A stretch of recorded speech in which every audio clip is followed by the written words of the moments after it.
Hola, ¿qué tal? Yo soy Chell, esto es la estantería de Chell y hoy vengo a hablaros de cuáles han sido mis mejores lecturas de este tercer trimestre del año. Empezamos.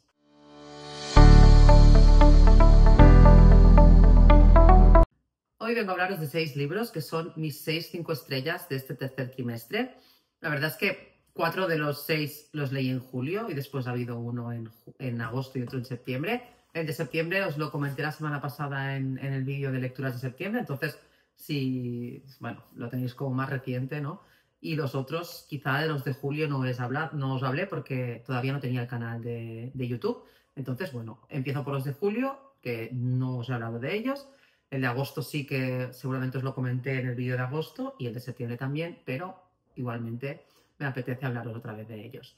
El primer libro al que le di 5 estrellas este trimestre pasado fue el libro de La Antártida del Amor, de Sara, no sé qué, es un nombre nórdico, sueco creo, os pondré la imagen por aquí como siempre. La Antártida del Amor es un libro que tengo en digital, es que además estaba haciendo el repaso ahora y creo que en físico solo tengo 2 en físico y los 2 los tengo en el trabajo o prestados. Entonces, bueno, pues os pondré las imágenes como siempre. El primero, como os decía, es La Antártida del Amor. La Antártida del Amor es un libro que no es nada fácil, es una historia que entiendo que hay gente a la que no le ha gustado nada, o sea, es de estos que quizá te gusta mucho, pero también puede ser que no conectes con la historia. Yo es un libro que lo tengo en digital, como os decía, llevaba bastante tiempo en el Kindle y no me decidí a leerlo porque no tenía claro si me iba a gustar. Es verdad que cuando lo leí me impactó. Lo leí porque, o sea, de hecho creo que lo tenía en digital porque lo había visto recomendado por Laura de Laura by the Sea y ya dije también en el vídeo pasado, ¿no? Que también dije que a veces hay libros de Laura que me gusta, que recomienda Laura que me gustan mucho y otros con los que no son mi estilo. Y este me daba un poco de miedo que me pasara esto, ¿no? Que no terminara de ser mi estilo, que no terminara de gustarme. Entonces, este verano que estaba de vacaciones, quería leer algo así digital para, sobre todo porque estaba de viaje, entonces cuando, bueno, en momentos de las comidas y tal, quizá, ¿no? O que me salía a tomar un café, pues me apetecía más leer en digital porque es más cómodo, ¿no? Después es verdad que me llevé el coche cargadísimo de libros, pero bueno, en este caso, ¿no? Tenía este en digital, que lo tenía ya comprado de hace tiempo y que no es muy largo, es un libro corto, está editado por Nórdica y es un libro que ya tiene una peculiaridad principal, que es que la narradora está muerta. Entonces es un libro que la narradora nos cuenta, ¿no? Cómo la asesinaron, el por qué un poco, ¿no? Por qué estaba ella en esa situación, ¿no? De ser una víctima como más fácil, ¿no? En este caso. Y se habla de temas muy duros, de prostitución, de drogas, ¿no? De niños. Esta protagonista tiene 2 hijos, entonces toda la historia es ella que va viendo, o sea, ella nos va contando su pasado, su historia del pasado antes de fallecer, antes de que la asesinaran, y su historia del futuro, digamos, de su no futuro ya, pero del futuro de su familia. La situación de sus padres, la situación de sus hijos, ¿no? Sus hijos están en centros de acogida, no están con ellos. O sea, es como toda una situación, ¿no? Donde ha intervenido servicios sociales, ya cuando ella todavía está viva, no, ella no es una buena madre, ella no consigue, ¿no? Centrarse para criar a sus hijos. Entonces, hay una serie de decisiones que es verdad que yo quizá también, ¿no? Me lo miré desde la perspectiva profesional, ¿no? Porque conozco familias, no como esta, pero bueno, ¿no? Con ciertos problemas que podrían parecerse a estos, pero es verdad que entiendo que hay personas, ¿no? Que yo veía reseñas y hay personas que han hecho reseñas del tipo de no entiendo a la protagonista, no sé por qué toma estas decisiones.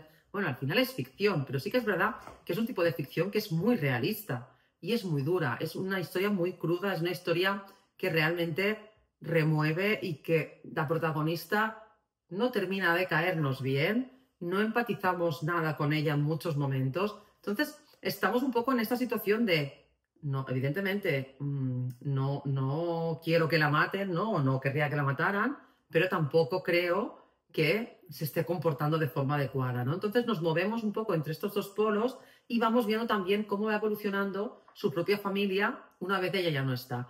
Y es una narración muy original porque al final, claro, la narra ella como si lo estuviera viendo desde arriba, ¿no? Y nos estuviera contando lo que sigue pasando a pesar de que ella ya no está. Entonces, claro, ya partimos de una narración un poco que nos lo tenemos que creer, porque al final es como si nos estuviera narrando la historia, ¿no? Un fantasma que sigue viendo la vida de sus familiares, ¿no? Aunque ella ya no esté. Pero la verdad es que es muy interesante. Es verdad que es un libro un poco desordenado, ¿no? Con saltos temporales, ¿no? Para adelante, para atrás. Entonces, a veces hay que estar bastante, a pesar de que es cortito, hay que estar bastante concentrado para leerlo porque no es un libro fácil, pero para mí es súper recomendado. A ver, si os apetece leer sobre estos temas, que entiendo que no a todo el mundo y no siempre apetecen, pero para mí la verdad es que fue una sorpresa brutal.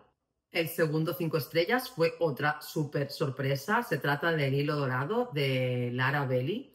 Lara Belli, o sea, el hilo dorado, perdón, es un libro que yo leí en digital porque estaba en la suscripción del Kindle Unlimited, porque era un libro autopublicado que además ganó algún premio y tal. Ahora creo que ya, en octubre, creo que ha sido este mes de octubre, que se ha editado, que Penguin lo ha editado, creo que en ediciones B. Ya también os pondré por aquí la imagen, pero creo que en ediciones B. Entonces, es un libro que a mí me recordó mucho al Ruiseñor, y entonces ya por eso, ¿no? Es un libro que me gustó.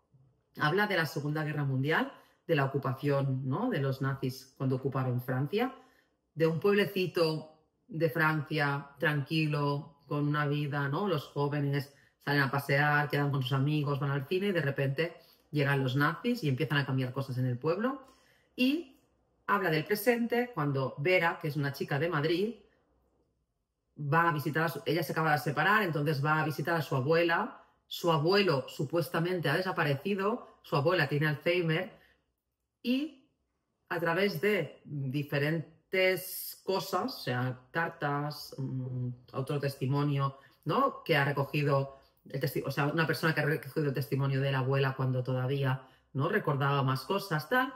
Ella va reconstruyendo la historia de su abuela que ella no conocía y descubre muchos secretos familiares relacionados, ¿no? Con la vida de la abuela en este pueblo de Francia durante la Segunda Guerra Mundial. Entonces es muy interesante porque son dos, o sea, hay 3 hermanas, pero es verdad que son 2 hermanas gemelas. Esto en la abuela, digamos, la trama de la Segunda Guerra Mundial. Son 2 hermanas gemelas y una más pequeña, pero las 2 gemelas, aquí digo que me recuerda al Ruiseñor porque está como la más tradicional, ¿no? La más que se ajusta a las normas, la que no quiere problemas, y está la rebelde que se mete en la resistencia, ¿no? Que quiere luchar contra los nazis. Entonces, esto también me ha recordado, o sea, aparte de la parte, ¿no? de la ocupación francesa, esto de 2 hermanas que son tan diferentes y que una, ¿no? lucha en la resistencia y la otra es como más conservadora, también me recuerda mucho al Ruiseñor. Para nada me parece una copia, o sea, para nada me parece que sea demasiado parecido al Ruiseñor, ¿no? Y que sea como una copia del Ruiseñor. Para nada, o sea, realmente son 2 historias, o sea, esta historia me ha gustado mucho justamente porque me ha recordado a la otra, pero son personajes diferentes, son situaciones diferentes, como os digo aquí, ¿no? Se cruza un poco la parte de secretos familiares, ¿no? De la actualidad en Madrid del 2010, 2011 creo que es, ¿no? De Vera, cómo va descubriendo y cómo va hilando las cosas que van pasando para descubrir la historia de sus abuelos, que realmente, bueno, la va sorprendiendo a medida que van pasando las páginas y que va descubriendo cosas nuevas. También es verdad que en el momento presente, ¿no? Vera está pasando por una situación de crisis y también va descubriendo cosas sobre su situación actual, pero realmente la parte de la historia de los abuelos es muy, muy bonita y la verdad es que fue una sorpresa porque además son estos libros, ¿no? Que, bueno, realmente lo leí porque lo recomendó Lu de Lu y sus libros y es verdad que me fío mucho de su criterio, pero no esperaba que me gustara tanto. El tercer libro, que también lo leí en julio, es, a ver, os pongo el título por aquí porque lo tengo en catalán, que es La vida del llibreter A.J. Fikri, y juraría en castellano es Las 1001 historias de A.J. Fikri, pero ahora, bueno, os pongo por aquí. Yo lo tengo en catalán, que está editado por Periscopi, y en castellano está editado por ADN. Es de la autora de Mañana, Mañana y Mañana, de Gabriel Cebín. Entonces, no tiene nada que ver con este libro. Creo que el de A.J. Fikri, creo que es anterior, pero está publicado ahora. Y es un libro que me pareció precioso, de estos que además los que leemos y hacemos reseñas de libros nos vamos a sentir como bastante identificados o bastante representados, ¿no? Porque es la vida de un librero que es viudo, es un librero joven de unos 40 años, pero es verdad que la sensación cuando yo lo empecé a leer era de que era un señor mayor, porque era un señor así cascarrabias, ¿no? Poco sociable, se había quedado viudo, entonces es verdad que toda esta parte, ¿no? de aislamiento también tenía que ver un poco, ¿no? Con el hecho de haber perdido a su esposa joven. Entonces van pasando sucesos, no va entrando gente en la librería que van cambiando un poco su perspectiva, ¿no?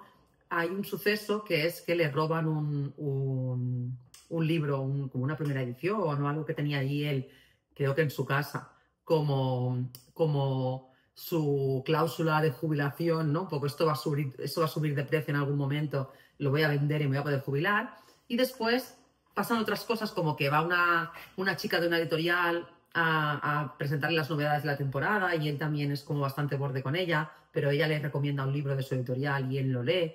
Y el hecho, el suceso, ¿no? Más importante es que abandonan a un bebé, a una niñita de creo que 2 añitos en la librería, ¿no? Entonces él entra en la librería, tal, va, no sé, va al fondo de no sé qué pasillo y encuentra a una niña allí con la mochila y tal y con una nota de toda para ti, ¿no? Un poco, o sea, es como que la madre la ha abandonado y aquí te quedas porque aquí hay libros, aquí hay gente que aprecia la cultura, aquí te van a cuidar bien. Entonces, contra todo pronóstico, él decide, bueno, habla, o sea, hace las cosas legalmente, pero decide quedarse la niña y adoptarla. Entonces, es muy bonito ir viendo, ¿no? Cómo este personaje, que era el cascarrabias, el poco sociable y tal, a través de la relación con esta niña, va cambiando un poco, ¿no? Su forma de ser y también le van pasando otro tipo de cosas. Después, él es un personaje entrañable, pero es verdad que también está rodeado de personajes que son encantadores, ¿no? La de la editorial, el policía, la cuñada, ¿no? Hay como una... La librería, nos lo he dicho, está en una isla en la que es un poco... Bueno, que no es fácil llegar, ¿no? Porque hay que coger el ferry ¿vale? Entonces no es un sitio que sea muy accesible. Entonces, bueno, ¿no? El ecosistema que se crea ahí en la isla, ¿no? Alrededor de este hombre, la verdad es que es muy bonito. Y además, como os decía, de las reseñas de libros es porque en cada capítulo, en el inicio de cada capítulo, él hace como una reseña de un libro, ¿no? Como una mini reseña. Y mientras vamos leyendo, entendemos el porqué de estas reseñas, ¿no? Y a quién van dirigidas. La verdad es que es una historia así es que te deja como con la sensación esta de, ay, ¿no? Qué bonita y que, bueno, que deja muy buena sensación, ¿no? Y que no tiene nada que ver, como os decía, a mí mañana me gustó mucho, ¿eh? Pero este no tiene nada que ver a mí. Yo he conectado más con este, porque es más mi estilo seguramente. Pero, ay, mi gato hoy está...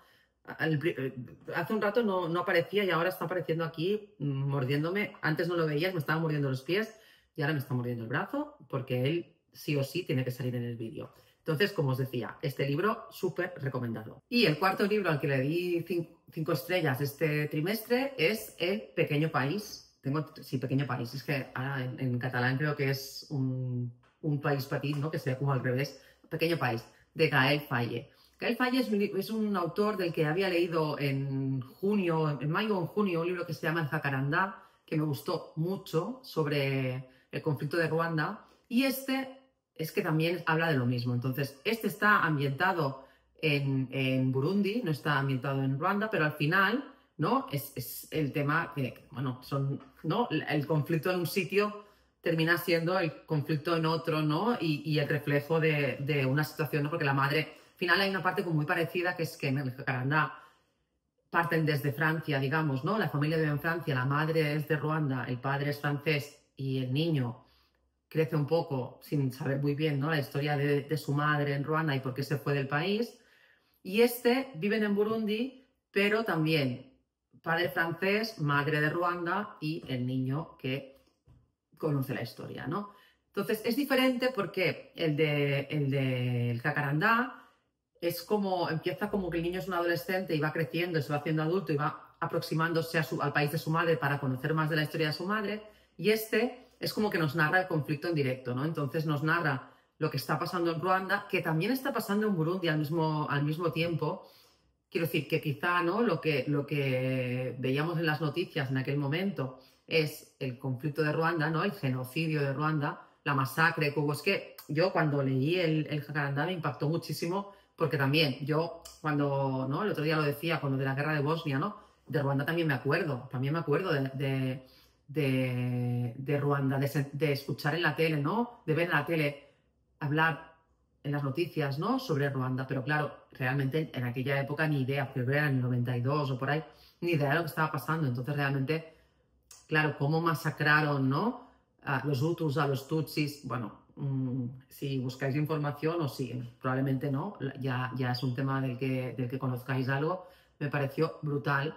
Y en Pequeño País pasa un poco lo mismo, ¿no? Lo que pasa que en vez de ser lineal, o sea, en vez de ser, ¿no? A lo largo del tiempo, como decía, en este caso es más en el momento, ¿no? Es más como un corte de el adolescente, ¿no? Nos cuenta la situación. Entonces, son libros muy cortitos, tanto el Jacarandá como este. Al Jacarandá también le di 5 estrellas. Entonces, estoy pensando que el Jacarandá lo debí leer en junio, sí, en mayo-junio, como os decía, porque es verdad que ya entró en las lecturas del trimestre anterior, pero también le di 5 estrellas. Entonces, para mí son dos libros como muy complementarios. Sí que es cierto que cuando empecé al principio me lié un poco porque, claro, se parecía tanto la situación que en algunos momentos me parecía que era el mismo niño. Después ya sé que no, pero al final el autor es de allí, el autor creo que es nacido en Burundi, pero de madre también, ¿no? De Ruanda. Entonces al final no es autobiográfico, pero sí que debe haber mucho de realmente su propia historia, ¿no? Porque él tiene la misma edad que los protagonistas de estos libros, entonces probablemente habla mucho de su propia historia familiar, ¿no? Y por eso son tan parecidos, imagino, y como os digo, yo creo que son como dos historias que son complementarias, porque aunque son dos libros independientes, sí que hay algún personaje de un libro, de este segundo libro, bueno, este es el primero, de hecho, el Jacarandá salió en mayo y este es anterior, lo que pasa es que yo lo he leído al revés, primero leí el Jacarandá y después, como me gustó, busqué este.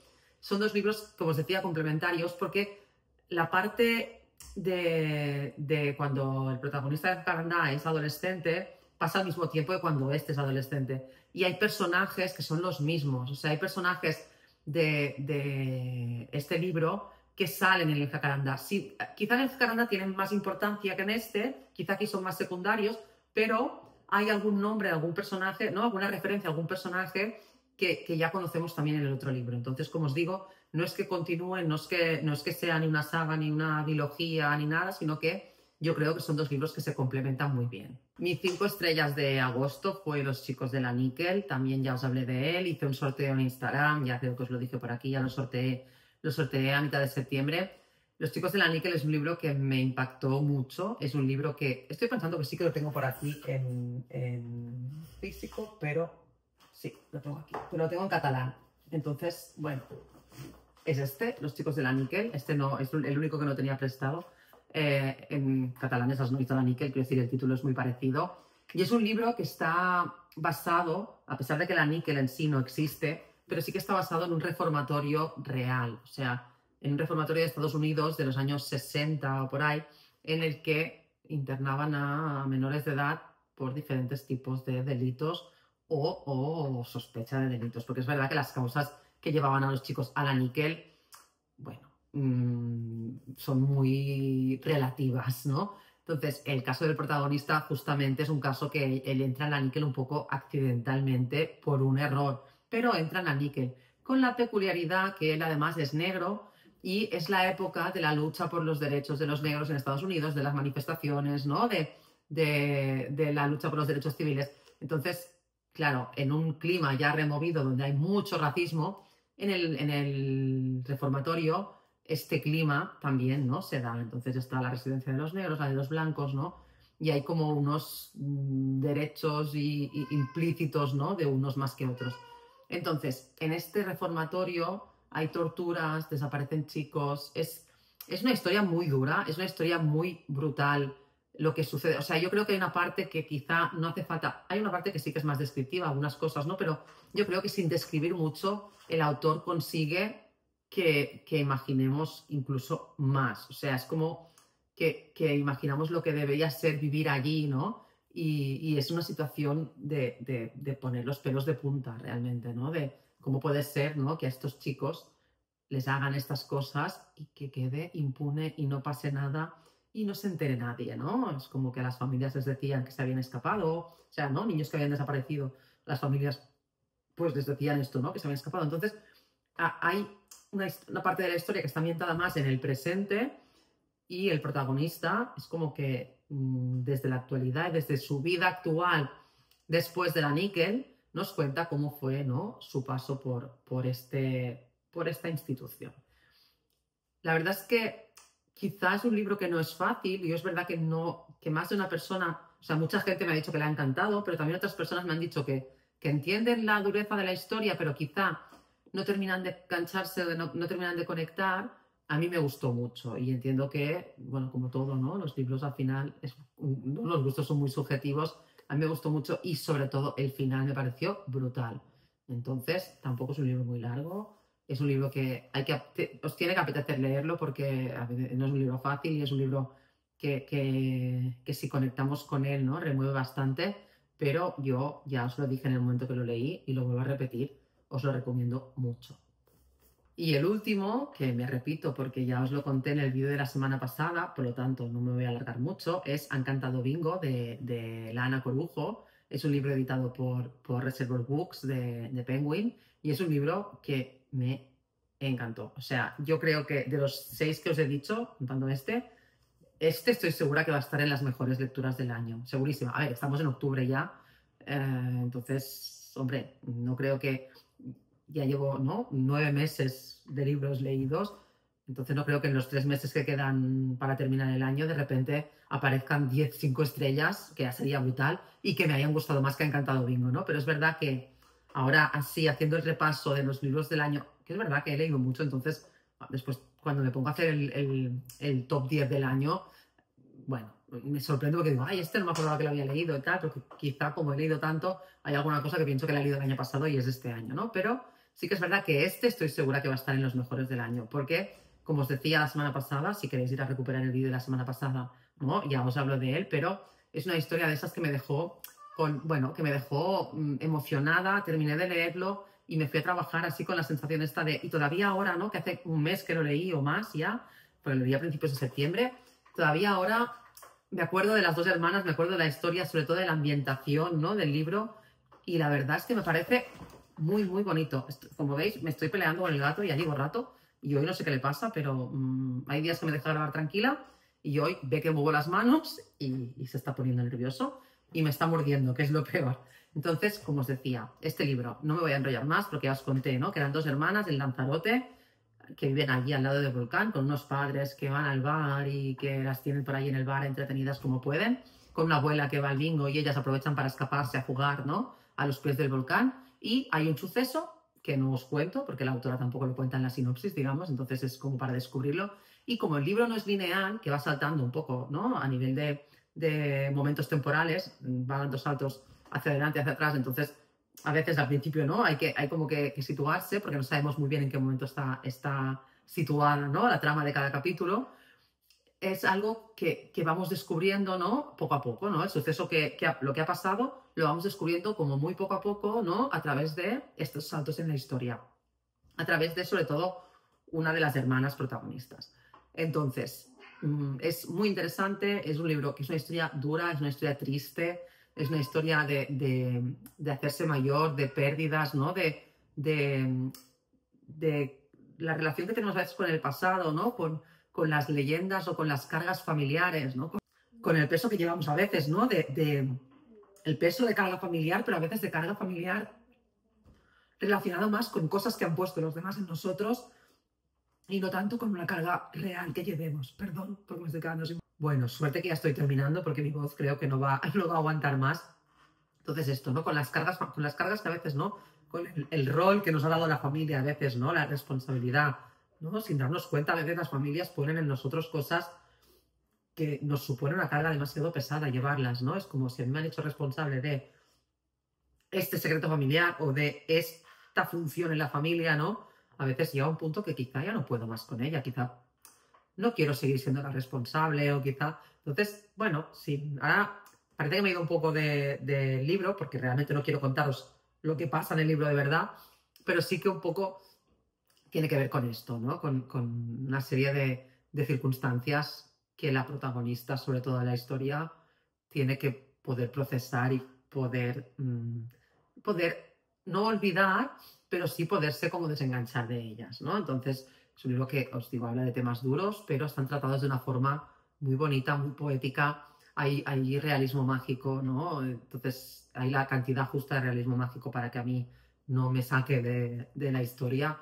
Entonces, bueno, ya os lo he dicho, os lo recomendé la semana pasada, os lo voy a recomendar hoy y lo volveré a recomendar cuando haga el resumen de las mejores lecturas del año, seguro. Entonces, han cantado bingo en el top de los tops. Y hasta aquí mis mejores lecturas de este tercer trimestre. Ya nos hemos metido de lleno en el tercer trimestre del año, o sea que en nada estaremos con las mejores lecturas de 2025. Nos vemos en el próximo vídeo.